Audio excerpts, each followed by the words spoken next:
Inafis, kejadian yang cukup menonjol di wilayah Polres Bungo, yaitu pembunuhan dengan cara dimutilasi. Dan begal. Langsung saja, kejadian ditemukan potongan tubuh korban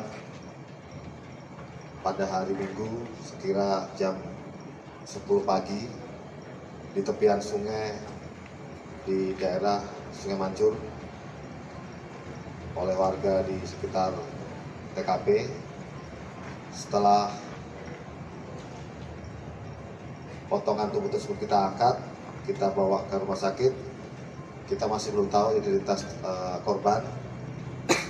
Tim Inafis melakukan olah TKP dan ambil sidik jari, dan tidak lama ada keluarga korban yang datang ke Polres karena memang pada hari Sabtu keluarga tersebut melaporkan kehilangan anaknya. Setelah dilakukan olah TKP, Inafis dan kecocokan identifikasi, ternyata betul korban bernama Fahman bin Saleh, laki-laki, umur 30 tahun, alamat Desa Ratok Bacak, Kecamatan Tanas Pengalitas, Kabupaten Bungo. Berdasarkan dari ciri-ciri korban, tim Polres dengan Polsek Tanas Pengalitas bergerak menuju rumah korban,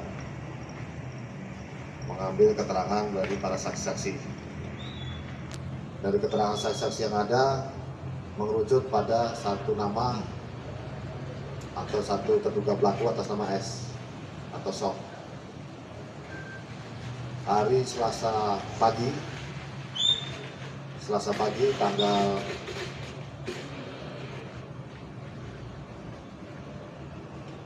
12, pelaku atas nama S dapat ditangkap di sekitar pom bensin Lubulande.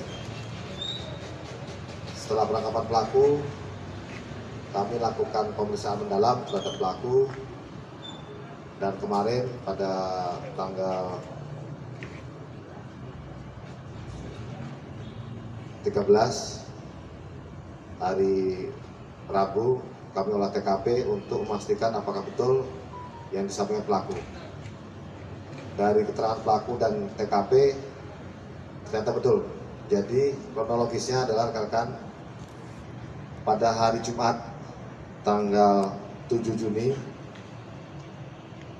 di madrasah atau bekas madrasah di Dusun Ratok Bacang telah terjadi tindak pidana pembunuhan dan pembegalan dengan cara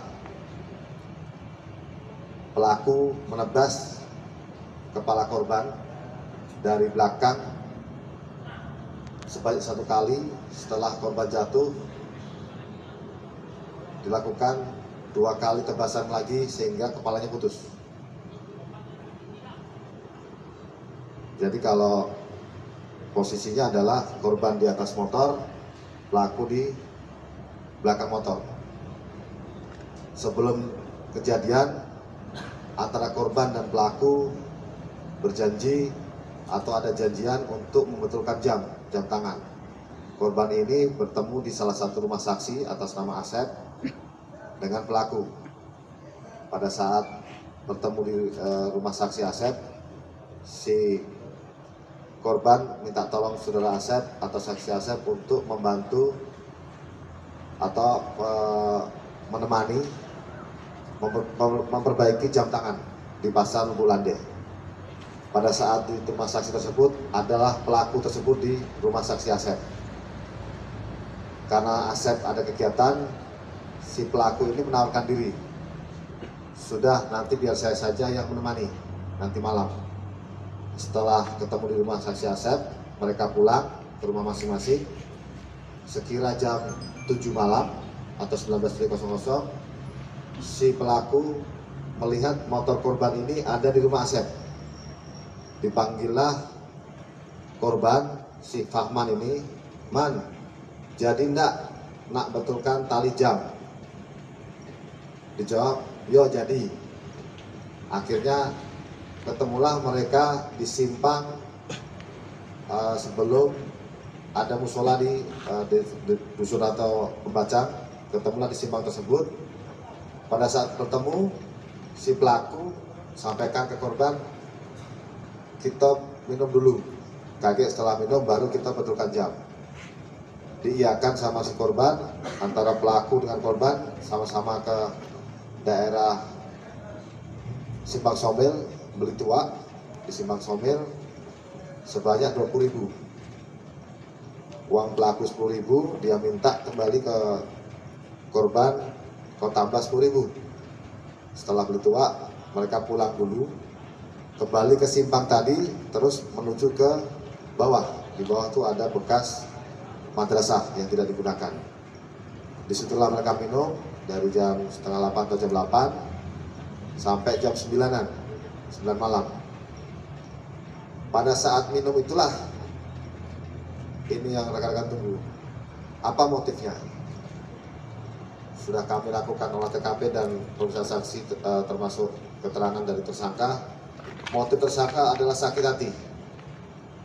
Kenapa? Karena dibilangnya kau ini yatim piatu, tidak ada mama, tidak ada bapak. Ini diulang-ulang terus sama si korban. Memang kenyataannya pelaku ini ditinggal bapak ibunya atau orang tuanya, karena pelaku ini seringkali meresahkan orang tuanya, menggadaikan motor, mengambil uang untuk bermain judi slot. Ini agak menarik nih, dia bermain judi slot. Jadi rumah pelaku ini atau rumah orang tua pelaku ini sampai-sampai piring pun dijualnya. Jadi karena disampaikan mirip anak yatim, karena memang ditinggal, bapak ibunya tidak mau lagi mengurus si pelaku. Pelaku ini sudah menikah, punya anak satu, tetapi selalu merepotkan orang tuanya, selalu membuat resah orang tuanya dengan mengambil motor, menggadaikan motor, mengambil uang, ataupun menjual barang-barang yang ada di rumah yang digunakan pelaku untuk bermain judi slot maupun beli tua ataupun narkoba. Memang ini pelaku di mata keluarganya kurang baik.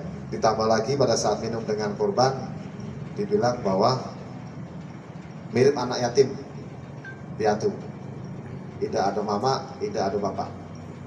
Ini berulang disampaikan oleh korban, sehingga pada saat setelah minum itu mau pulang, karena sudah sekitar jam setengah 10 malam, mau pulang, disitulah timbul niat dia menghabisi si korban dengan menggunakan golok ini. Jadi golok ini ditaruh di jok, bukan ditaruh di jok, ditaruh di pijakan kaki motor. Pada saat baru bergerak dari tempat minum, baru sekitar 5 meter, si pelaku bilang menung dulu, atau kalau bahasa Indonesia berhenti dulu, bahasa Indonesia menung dulu, menung dulu. Berhentilah si korban, si Fahman. Pelaku mengambil golok yang ada di step kaki itu, lalu pelaku ke belakang langsung membuka golok ini dan menebas kepala korban. Korban jatuh ke samping kiri karena motor itu ditahan oleh pelaku sebelah kanannya. Akhirnya korban jatuh sebelah kiri. Setelah korban jatuh, pelaku mendatangi korban. Selanjutnya ditebas 2 kali sampai kepalanya putus. Langsung putus di TKP. Setelah satu sabetan awal jatuh, ditebas lagi 2 kali dan putus kepalanya. Setelah putus kepalanya, pelaku menggunakan motor korban ke rumah orang tua pelaku, mengambil karung dan plastik hitam. Setelah itu kembali lagi ke TKP, membungkus badan korban dengan mantel yang ada di jok motor, ditutupnya darah yang ada di leher yang telah dipotong dengan mantel.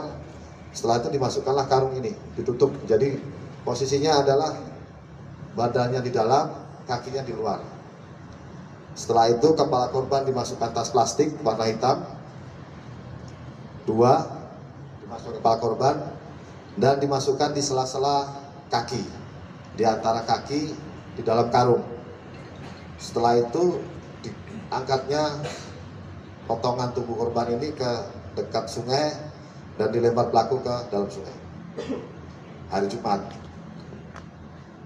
Setelah kejadian, pelaku kembali ke rumah, membersihkan badannya, membersihkan pakaiannya, direndam pakaiannya. Ini pakaian pelaku yang pada saat ditemukan direndam. Dan keesokan harinya motor ini warnanya hitam. Oleh pelaku dicat putih untuk menghilangkan jejak. Kami dalami lagi motif keduanya apakah akan memiliki. Tetapi motif utamanya karena perkataan pelaku yang menyinggung korban berulang-ulang pada saat mereka sedang minum tuak. Setelah motor dicat, dia kembali ke rumah istrinya. Disitulah dia mulai mendengar desas-desus bahwasanya tidak lama hari Minggu pagi itu sudah ketemu mayat dari korban yang terapung di pinggir sungai di desa Sungai Mancur. Dari situ pelaku mulai gelisah dan dia mulai melarikan diri masuk ke hutan yang di belakang-belakang rumah pelaku, hingga pada akhirnya Selasa subuh pelaku dapat diamankan. Demikian rekan-rekan yang bisa saya sampaikan, silakan kalau ada pertanyaan.